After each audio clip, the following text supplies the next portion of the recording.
Singapore, you have the floor. Thank you, Chair. When COVID-19 first broke out, the world was ill-prepared. Whether it's testing, surveillance, quarantine, contact tracing, availability of hospital beds, ventilators, we were not prepared. Supply chains disrupted, schools closed, borders closed. Then came Omicron wave, and I think we were better prepared. All the systems, facilities, processes are better in place.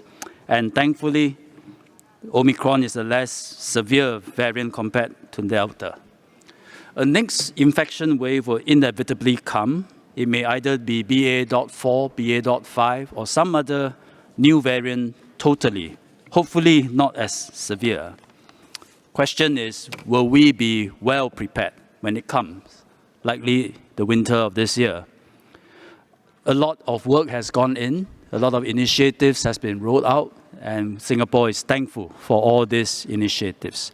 So I don't want to go into that, but rather just touch on one issue, which is an issue of mindset and focus. And I hope that WHO and the world, we will focus on the bottom line, which is how many people will die and fall severely ill, instead of the top line, which is how many people get infected. The reason why I say that is because the science is pointing us in that direction, because the virus will continue to mutate quite fast. Variant-specific vaccines will take months, at least 6 months, I think, to develop, and still many more months to produce. So we cannot keep up with the mutation. So the best thing to do is to protect ourselves against severe illness.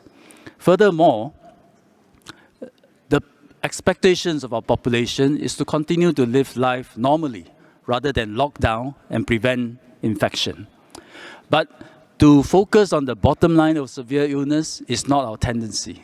It's much easier to measure infection because a positive result is a positive result. Severely ill, that is subjective. So a conscious effort has to be taken for us to focus on the right metric, which is the bottom line, how many people die, how many people fall severely ill. And only then that we'll then realize that the foundation of our response is not lockdowns, but vaccinations.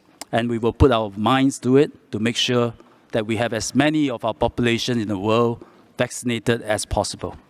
We need to take these steps now to strengthen health emergency preparedness and response, especially in cities and urban settings, as cities are where viruses spread the fastest, and they are also our first line of readiness and response.